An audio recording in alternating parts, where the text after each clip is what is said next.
my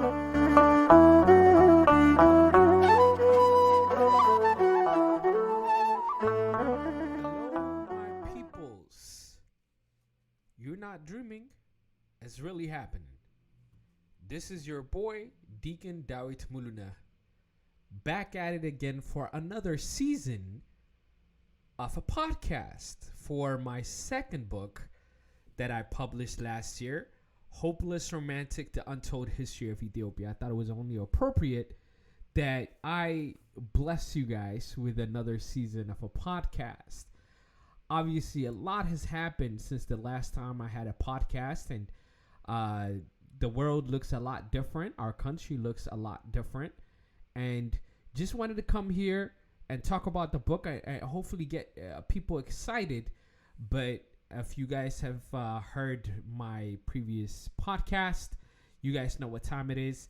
It's time for prayer. Let's gather our thoughts so that we kick this season off the right way. In the name of the Father, the Son, and the Holy Spirit, one God, Amen. Dear Lord, I ask you to guide me and grant me your wisdom as we embark on a new journey. I ask that we discuss here today's serves to heal many wounds that have emerged in the midst of the conflict in Ethiopia. Heavenly Father, I ask you to bring peace to the nation, receive the souls of the fallen ones, be with their family, provide comfort for them. In the name of the Father, the Son, and the Holy Spirit, one God, Amen. In the intercession of the Virgin Mary and the angels and saints, we pray. Amen. I can't believe it. I can't believe it. Time flies, and so does everything else in this world. And here we are, yet again, another year. It's the beginning of 2020 when I'm recording this episode. And yeah, a lot has happened. Now, like I said, this the reason why I decided to do a podcast is I think you could get a lot across a podcast that you won't be able to get through the book. And you know what? I'm going to say it. I'm going to be very open with you guys and say I'm quite disappointed. And I'm disappointed because I've seen that people really don't like to read. And I kind of knew it. I just didn't know it was an epidemic. Like, it's a serious epidemic. People would rather go on social media and debate about history instead of taking a minute just to pick up a book and read it. Now, I've really invested a lot into my new book, Hopeless Romantic, The Untold History of Ethiopia.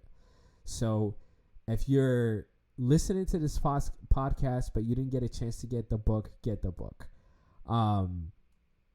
Because it's not enough just to like say, yeah, there's some guy that says, you know, this is the history, but it's important to take the time to read and support, you know, people like, especially when we have like young authors and stuff like that. It's important to support. I'm not just saying that because it's me, or maybe I am, who knows? But at the end of the day, it's important to support one another.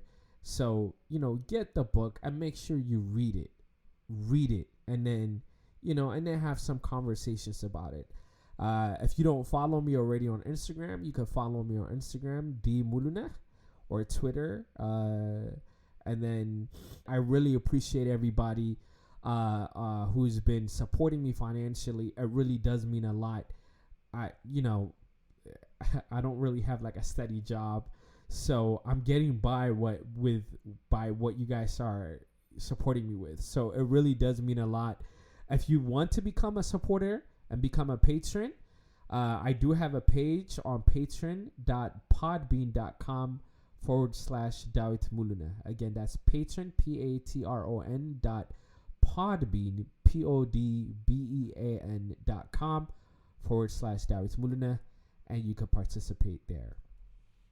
So let me just outline what I'm planning to accomplish in this season, right? So I had very specific things that I wanted to accomplish in the previous season for I Need Answers. And for this season, I'm going to be talking about, again, my new book, Hopeless Romantic, The Untold History of Ethiopia. What I hope to do and accomplish is, one, I want to talk to you guys obviously about the history of Ethiopia. I want to accomplish what the book is trying to do. I want to get you guys to be aware of the history. But more importantly, I want you guys to understand there is a big problem going on right now, and I'm trying to raise awareness to it, and I'm not sure if I'm doing it enough justice, and that is our history has been stolen. It's been hijacked. Even since the writing of, forget about I Need Answers, but even since Hopeless Romantic, a lot of things have transpired. The headline is I'm no longer a part of Catholic University. It hasn't been made official, but by the time you probably hear this podcast, I'll probably not be at that university. I'm no longer a PhD student at Catholic University. What that means in the future, where that's gonna take me, I have no idea. But and I don't know how much I want to get into it in this podcast, but a lot has happened, and our history's stolen.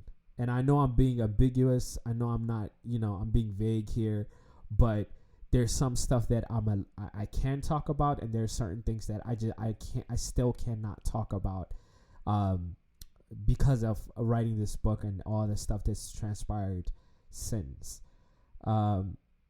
But I do want to bring you guys awareness of exactly what's happening in the West, especially in Western universities.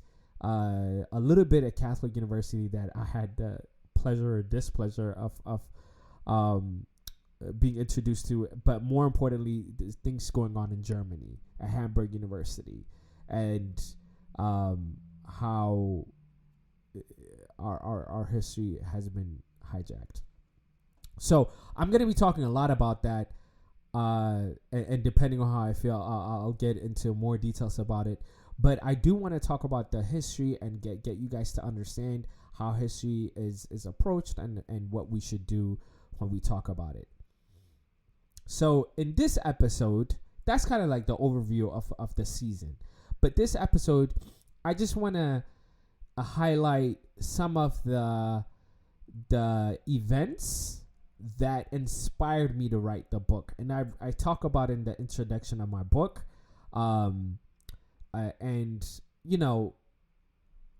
I don't I don't consider myself to be an author. It's not like every day I sit down and I'm like, all right, what's the next book I'm gonna write? So like with my first book, I Need Answers, the timing was just right and perfect because everyone was asking about the Ethiopian Orthodox Church. I spent the previous 10 years of my life, if not more, answering questions to a lot of the youth, and it's a lot of the questions are repetitive, right? Why do I need to go to church? Why do I need to fast? Why do I need to confession father? Is homosexuality a sin? These are questions that I get all the time, and my answers don't change. So I thought was beneficial to provide a book. So, you could say, hey, here's a book that you could read about it. It was very successful. And thank you. A lot of people reached out to me and told me how much of an impact it had on them. And that's all through the grace of God.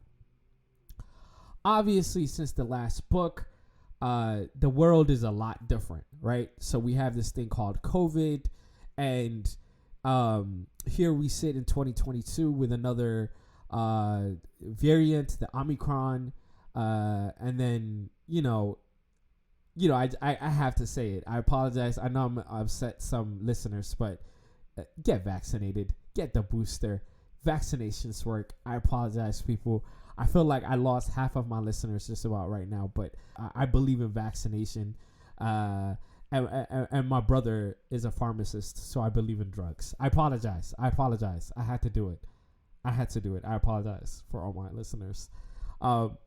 Please still support me and become my patron. I still love you. So, but obviously something that did not prepare any of us is this conflict in Ethiopia. And,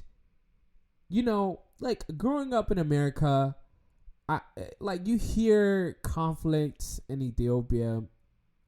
I've seen people protest from time to time. I've never, ever been out on a protest Not because I don't think they're important, just because it's like I do things differently. I believe my contribution to my country is through different means.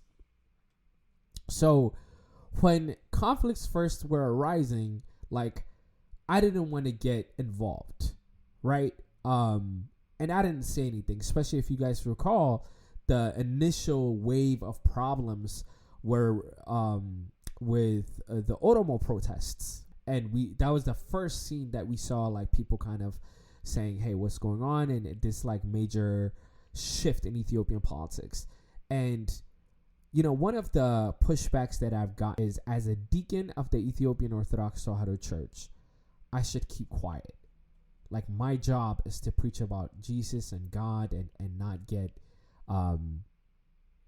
caught up in the politics. But the irony of that is, like, before the conflict with Tigray started, it was the opposite. A lot of people were hitting me up saying, you as a deacon of the church should speak up about what's going on. And probably at this point I should say, like, if you read church history, church fathers, deacons, clergy members always spoke up about the current problems that the people were facing. Part of the reason why the civil rights movement was successful is because Martin Luther King and other civil rights activists realized that you cannot get, like, people to talk about Jesus and the kingdom of heaven without addressing their main concerns that they were facing, which is racism, which is poverty, which is the economic crisis that was happening in the black communities.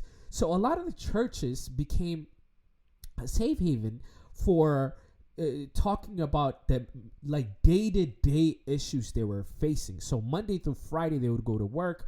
They would be discriminated against. They would work at the low wages and all that stuff. But then when they went to church, they didn't ignore those problems and acted like everything was perfect.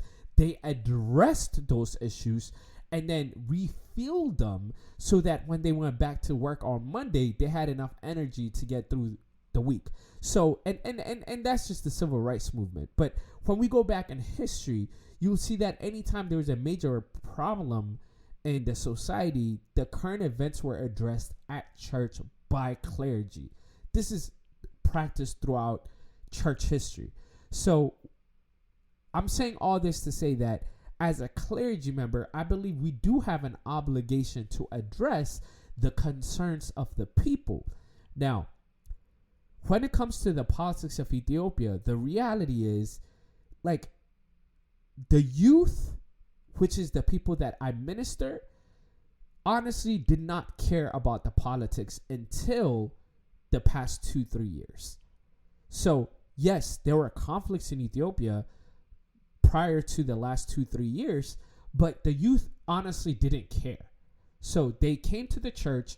They, would just try to connect with God. But if I sat there and talked to them about politics, nobody would care, including myself. So you're never going to hear any sermon of mine addressing the politics up until about the time that Abiy came into power, because that's when it became a concern to the people that I serve. And I should probably, if you've been following me on social media, you would recognize that, like, my stance on the politics has drastically changed. But today I'm not going to talk about, like, my change in the politics and why I changed it. Trust me, I'll talk about that in this season, just not today. Today I want to talk about the initial phases and what I went through, why I did what I did, and how I came to writing this book. So again, I never saw politics affecting the youth, but when the conflict started with the Tigrayan region, for the first time in my life, I saw youth groups fighting with each other.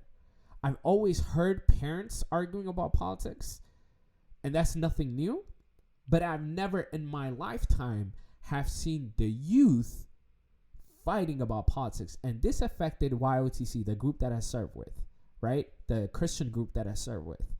And including members that were affiliated with our group who happened to be Tigrayan felt like they could no longer be part of the group. And it wasn't just in the YOTC. It was people across the board who felt like they could no longer be part of the Ethiopian Orthodox Church. And they weren't just walking back, but people, like friends, were arguing about politics. And I had folks DMing me of like screenshots of like, people would talk about, so are you saying that Tigrayans should die? And it's like, but the PLF did this for the past 27 years. And it's like, well, you did this and you did that. And people literally were fighting about politics. Not only were they fighting about politics, but it was entering into the church. And it was affecting the church directly. At this point, I do have to speak up.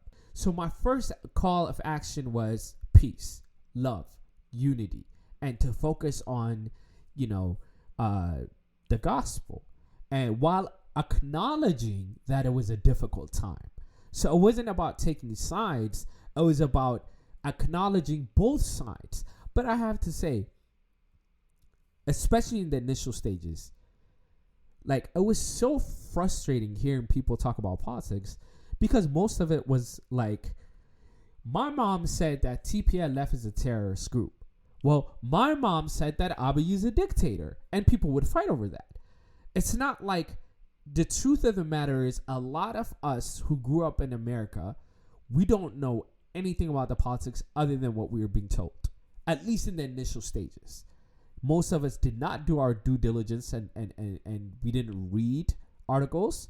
We didn't take time to talk to people who were directly affected. We just heard what our family members had to say, and we took it as the final word.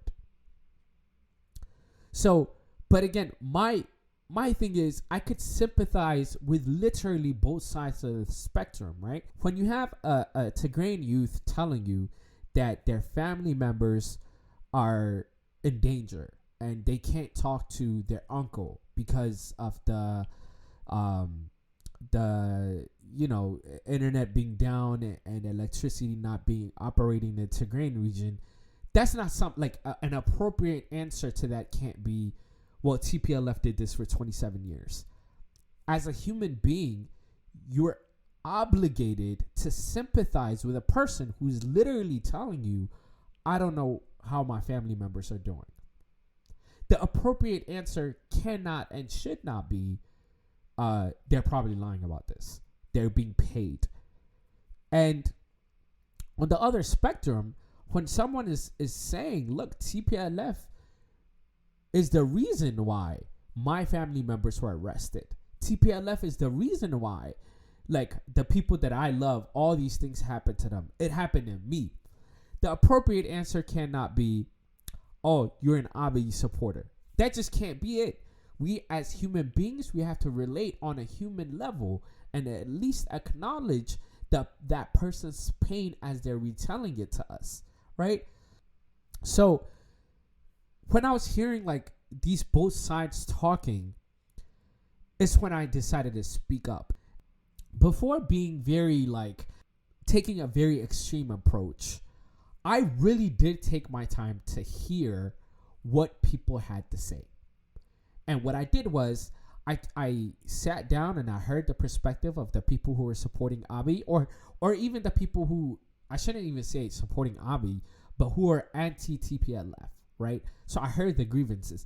And I also took the time to literally sit down and I joining these like Tigrayan youth interest groups and hearing people talk about the problem. And there was a lot of stuff that I heard which I sympathized with. Like I told you, with the whole family issue and stuff like that.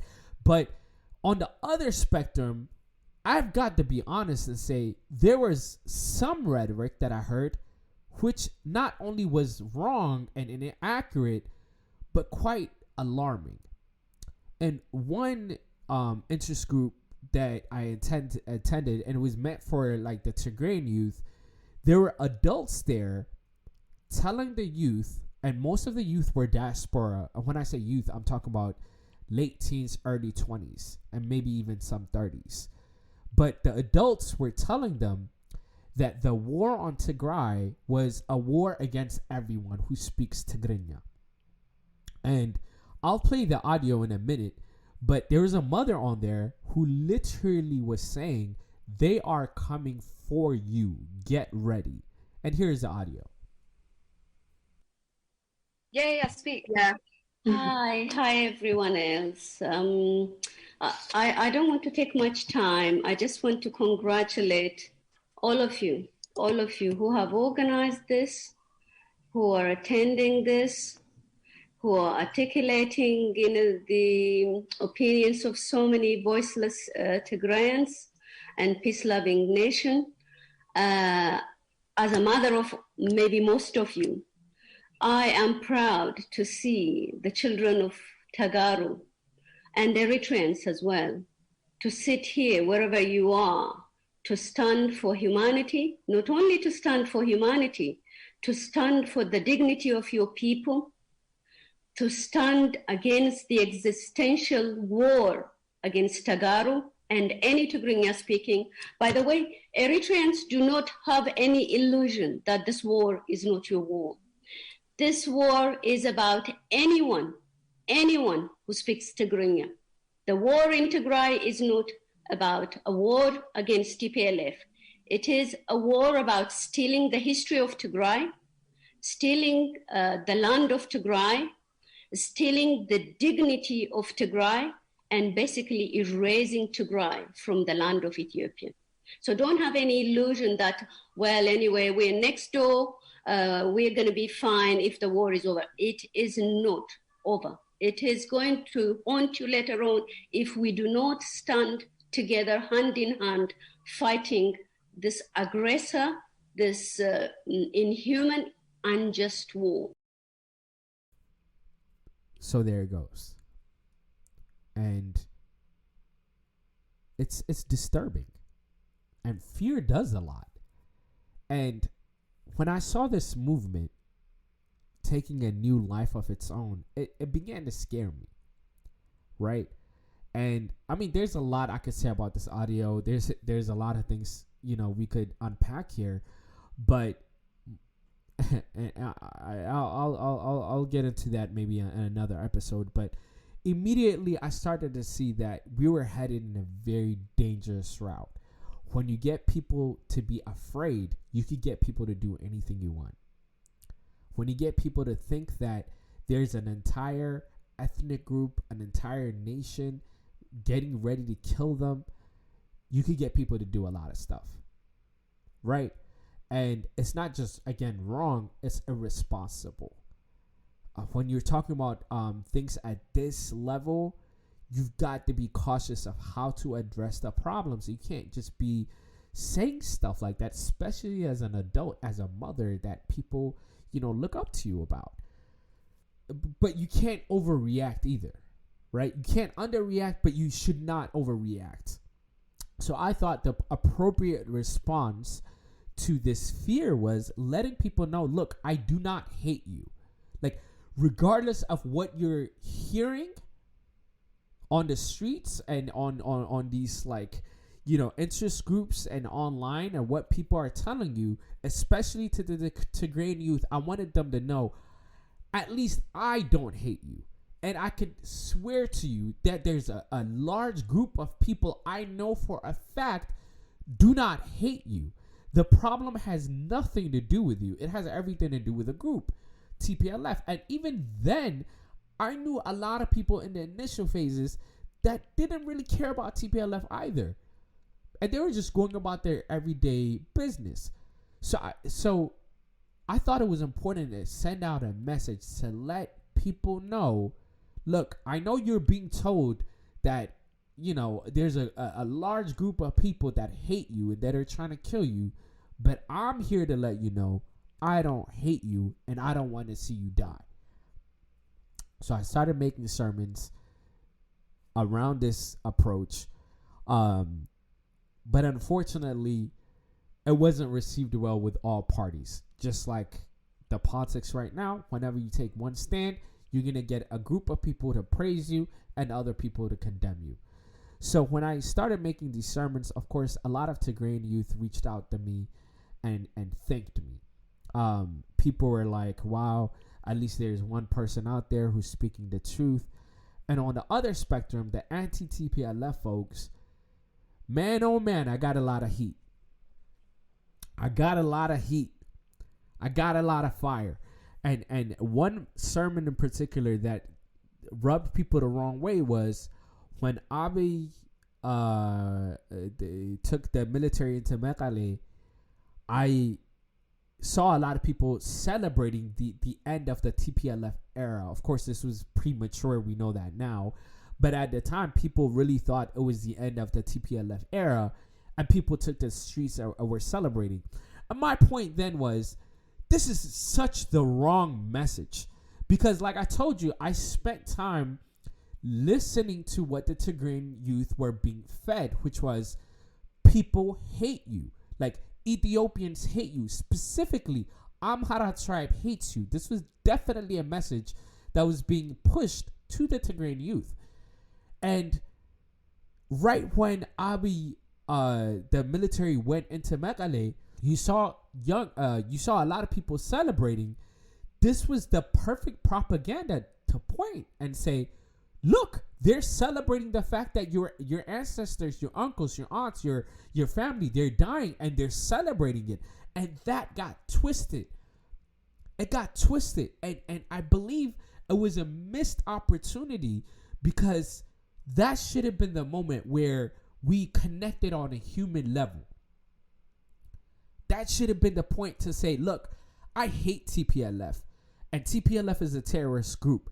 But I'm so sorry it came to this, that we had to come into the region of Mekelle where your family is at. We apologize, and we stand with the Tigrayan people. That should have been the message that should have been preached at that time. And I stand by it today and say it was a missed opportunity.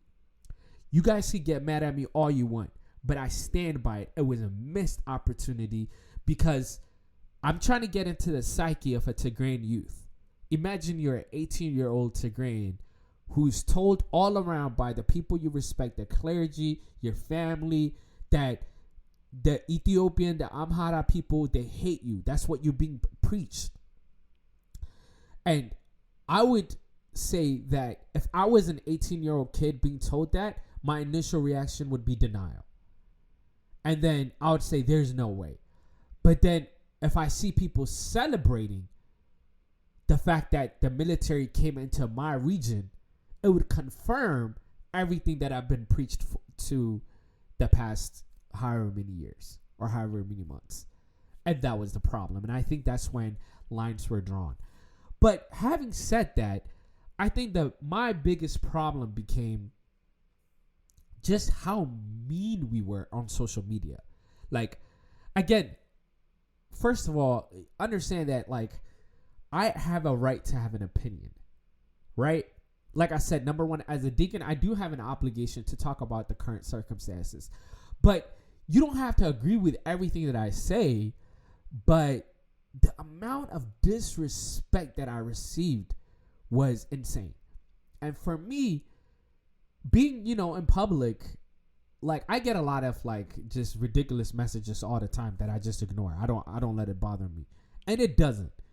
But it's like people I knew, people I respected, who were messaging me like really mean things. That hurt me. And I talked about it in my previous book. I've been bullied as a kid. So whenever I see hurtful words, it's a trigger for me. And it takes me back there. And I'm not saying this to say, like, don't ever disagree with me. Don't ever say that. But there's certain things that are uncalled for. Like, there's this one guy, I really looked up to him. I really respected him. And he sent me a message saying, if you care about peace, close your doors and pray. It's like those kind of, like, the people that I looked up to, the people that I respected. Some of my Sunday school students, like, I was going to see you on Sunday. And then, on Saturday, you're messaging me something really mean and hurtful. Why not pick up the phone and say, hey, let's talk about this? I respect, I don't want to say his name because he doesn't like to be in public, but there was one person who picked up the phone and he called me. He said, look, I've been seeing everything you're doing. What are you trying to accomplish? And I respected that, because this wasn't somebody who's just trying to be mean. He was just trying to have a dialogue.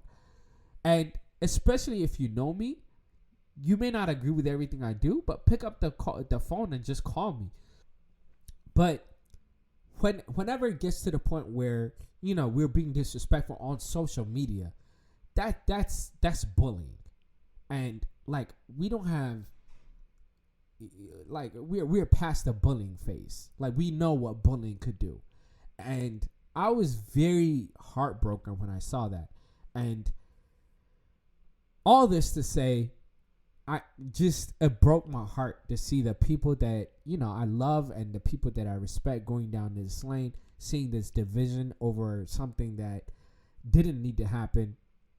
So I decided to write a book, and my initial goal was to be a sermon of sort, just to say what happened to humanity.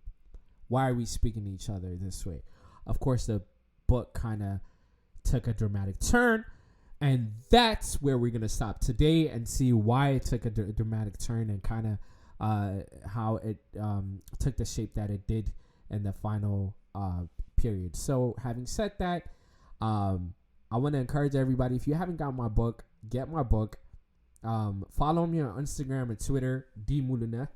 And again, if you want to be a patron and support, I would appreciate that. And those of you who are supporting me, you have no idea how much that gets me through a lot of the projects that I work on and just everything that I do.